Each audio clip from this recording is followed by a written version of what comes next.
This is from Tech by Matt. It says, I built a $300 gaming PC in 2022. It definitely looks like a $300 build. I'm already noticing some aesthetic discrepancies over here, but we shall see. I'm not sure if he's going to try and make this like a build guide or just, you know, talking about a story of his $300 build. Let's see what oh, I like the case. Okay. Everything's already revealed here if you know your PC hardware.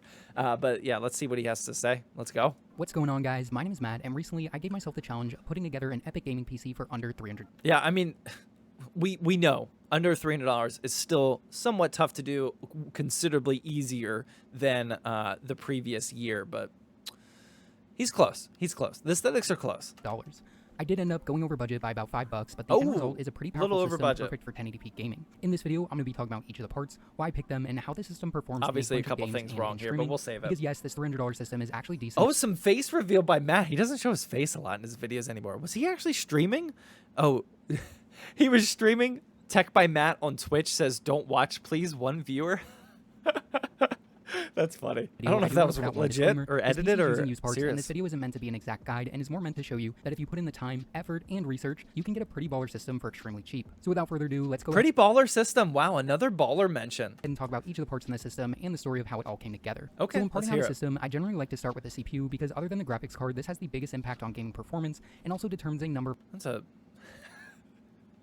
That's kind of an awkward. It'll be perfectly fine. Don't get me wrong, but that's kind of an awkward thermal paste application there, especially when you're doing it on camera. You got to make things look a little bit cleaner. That's a little off, Matt. Of other factors with the build. While old second-gen Core i CPUs used to be the budget gaming PC meta, at this point, those chips, I felt I needed to try for something a little bit better. Ryzen 7 chips were a bit too expensive for this build, so I set my sights on the Ryzen 5 1600. After looking at a bunch of listings, I like that choice. To see if there were any CPU/motherboard combos available. While browsing listings, I stumbled upon this one for an R5 1600 and B350. Oh, that's a great deal. Oh yeah, I buy that. I buy that right now.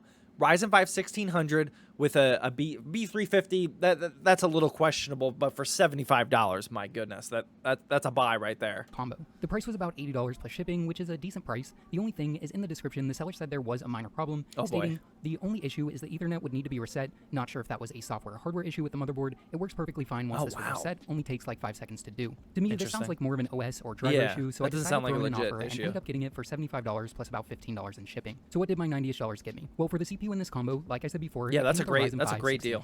This is great the 14nm AE version and not the newer AF version. That was fine by me as the performance difference. AE version, like you always want to strive to get the AF version.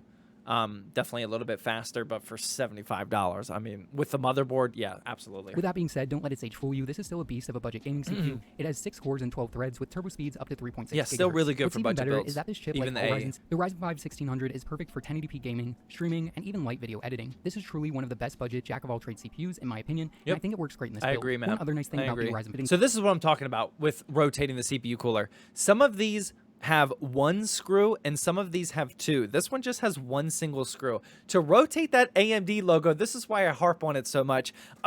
We're looking at it right now. All you gotta do is unscrew this, pick up this outer shroud here, rotate it 90 degrees, and you don't even need to rescrew that in. You can if you want, but this shroud is on there nice and tight without that screw. You definitely don't need it. This is why I get so frustrated. Just spend the 1 minute it takes to rotate the AMD logo, because I hate how that looks. See, it looks really dumb. You got to rotate that, Matt. Come on now. But that is one of the serious advantages of Ryzen, especially when you're going super budget. Ryzen 3s, Ryzen 5s, you not only compare it with a super cheap motherboard, but you're also hooked up, usually, with a CPU cooler. There's no need to upgrade it unless if you want to for aesthetics, but you can get away with using it like this. Beyond this, I think it looks pretty nice as well, especially when compared to the stock coolers Intel was putting out. And you can paint it too. The motherboard in question is the Asrock Ab350 Pro 4. This is an ATX motherboard that offers a lot of features, especially... Yeah, at least it's the right size. B350 had a lot of issues when it came out. I haven't used a B350 motherboard in quite some time. With all the BIOS updates and whatnot, I would assume it's okay. You are limiting yourself on the upgrade potential of it. However, again, for his $75 combo price, I have zero complaints on it. It has 4 DIMM slots, multiple M.2 slots, lots of PCI expansion, resolution, decent VRMs, and the list goes on. The color scheme it uses is black, white, and silver, which looks good in this build, and Yeah, the it looks back panel good. IO is decent. After browsing around, I ended up finding this That's good 16 value. GB kit of G-Skill That's Ripjaw good 5 value. memory. $40. You can buy this brand new if you don't want to buy used. 2x8 GB, 3200, 3600. If you just want an all black kit, you can get it for $45, $50, $55. But the $40 used, I don't have a problem with that either. That's a good deal, especially with the free shipping. Dual channel operation, and speeds aren't bad at 3200 MHz CL16. Ryzen loves fast memory, and 3200 MHz is a good sweet spot for price to performance RAM on a system like this one. 16 GB is enough for modern gaming, and is Good even enough advice. for That's streaming. solid. And 256 GB used to be a good starting point for something like this, but with the ever-increasing game file sizes and the slow but steady decrease in SSD pricing, it means fitting a 500 GB SSD in a build like this is super doable. 500 gigabytes is absolute minimum in my opinion. Spending $30, $35, $38 like he did on just the cheapest NVMe drive that you can, it's going to tick the boxes for a casual seller. Is it NVMe? Is it an SSD? Is it at least 500 gigabytes? This is definitely a good play. You can get something like the Team Group MP33. This one is perfectly fine as well. And things like the what was the one that we just started buying? The Patriot 480 or something like that. That's been at like $33 for a little bit cheaper. But yeah, you can't go wrong with these for the ultra budget builds. And it doesn't look bad either. M.2 form factor. Aesthetically it looks good. Seconds to install, like better than a 570. Routing. Over the past month or two, GPU pricing has been dropping at a rapid pace and is the main reason why I'm able to start doing more of these budget builds again. Something like an RX 480 would have been nice, but that was a bit out of the budget. After a bunch of searching, I eventually found a GTX 970. Yeah, the 80 the 480s and the 580s are still really overpriced, and even the 470s and 578 gigabyte models, those are still overpriced, unfortunately. The 970 is still a really good buy. Being sold locally for only $75, which is a pretty... Yep, we're seeing the 970 go for like $70, $80, sometimes $90. And the cool thing is the GTX 980 is starting to dip its toes under $100 a little bit more consistently. The 980 under $100, that's going to dominate price to performance. But the 970 is still a really good buy. Pretty good deal. And that EVGA card, I've used this 970 so many times. I don't hate the BR here. Any tier C unit, you're for a $300 build, you're probably not going to be able to beat that in terms of price to performance. I don't know how much wattage it is, but that's fine. It does look a little ugly here with the graphics card because of this graphics card specifically has a really weird design. You don't see this anymore, but it's the double 6-pin, so you have to use the 6+2s in succession there, and it looks kind of dumb, but he at least tried to clean it up with the zip tie. But yeah, it looks a little sloppy right there, but it's a $300 build. Yeah, oh yeah, that's another good point too. Duh. Definitely this would have been a prime candidate, Matt, to vinyl wrap the power supply, or at least just remove that power supply sticker, because the BR with the bronze color and you got the white and the black on there, that just looks super amateur. Like if you're used to watching my videos or like looking at builds from people in the ZTT community, like this is such an eyesore to us these days, just because we've been doing the vinyl wrapping for so long. So you can at least just remove this sticker and then it's all black. Or what I would have done is throw some black carbon fiber on there. That would have looked even better. But yeah, any tier C is fine on for EVGA's this build. Midweek Madness sales. Yeah, no upgrade potential, but you're not really buying upgrade potential in a $300 build. Fine. And this is time the I found meta. Interesting. This is the meta right here. $40 with free shipping. Good job, Matt. Cool Cube 310. It's an ATX case with a tempered glass side $40, panel, $37 sometimes on sale. Basement and sleek, clean looks. How much Both did of he the pay? side panels are toolless and attached with magnets, which is not something you usually Good job, find on a Matt. $40 case. So now let's address the elephant in the room. Yes, it does have a closed-off front panel, but it does have okay airflow. And again, you can check out temps in the... You don't need airflow with a 1600 and a 970. Those parts are perfectly fine. They're low end enough that they're not generating a ton of heat. You're perfectly fine in a case like this. Overall, for $40, this case fit well into $40, yes. It's just the meta. I think right now, today, it was sitting at $45. I just checked today.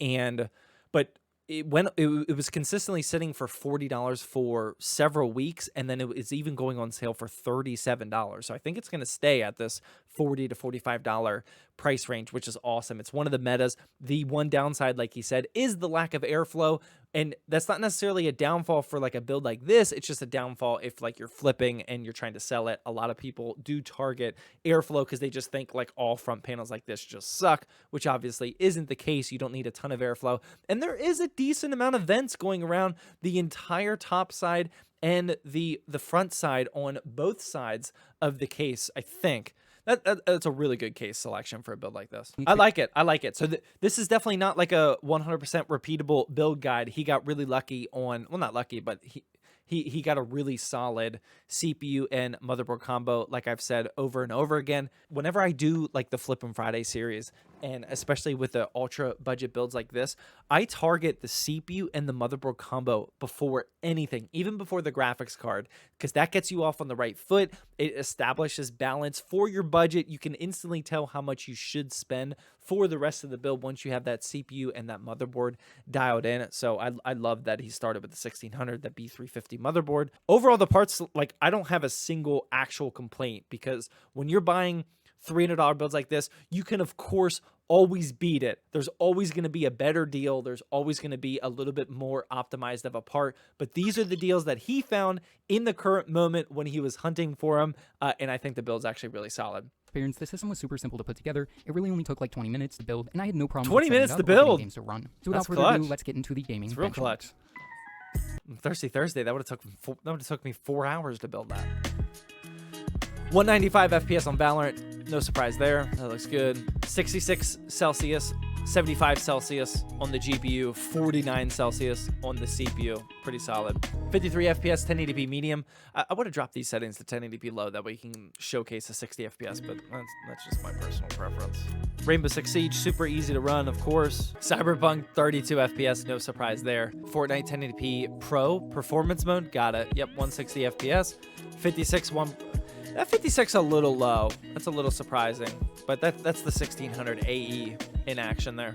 With these ultra budget builds, you just got to realize that in the current time that he was hunting for it, he got some really good deals. But the very next day after building this PC, you absolutely could potentially beat it. But this is just showcasing what's possible. And that's like how all of my budget build guides are as well. There are certain things that you should target, but some of them are in this video, like Ryzen first generation and an AM4 motherboard. Like, that's a great combo. I search for that all the time. I search for CPU and B450 motherboard like combo on Mercari all the time, because oftentimes you can get a really good deal. People just trying to sell both of those at once. And here's his one viewer stream again. I tested both Borderlands 3 and Valorant, broadcasted to Twitch. So he was streaming from this PC. This is legit. Wow, I like it. Wow. I'm very happy with how this system turned out, and I'm interested to hear what you guys. If you like this video, consider giving it a thumbs up and subscribing. It's good. So I would just make the only immediate upgrade that I think he actually did wrong on is the power supply vinyl. Like, you don't even need the vinyl. You just got to remove that sticker, because that's a huge eyesore. Otherwise, you have like a nice white, silver, and black gaming PC. The power supply cable on that graphics card looks really dumb. Oh, and I would rotate that CPU cooler for the aesthetics. Now, it's not a great look up top there where like there's this huge gap and no fans. Like, if you have some extra black fans laying around, that would go a long way. But overall, it's a good video, Matt. But yeah, that's Matt's video. Go check them out if you guys haven't seen it. I'm pretty happy with the video. I think that was pretty solid, and especially the build. The build was really good. Oh wow, congrats on hitting 200,000 subs, Matt. That's what's up. If you guys don't follow Matt's a good friend of mine. I would highly recommend watching his videos. I would recommend some of his modding videos. Those are really good. Like, he'll build a gaming PC inside like an audio receiver, or like inside an Xbox console and stuff like that. His modding videos, he goes above and beyond, and they take so long to produce. So go show him some love.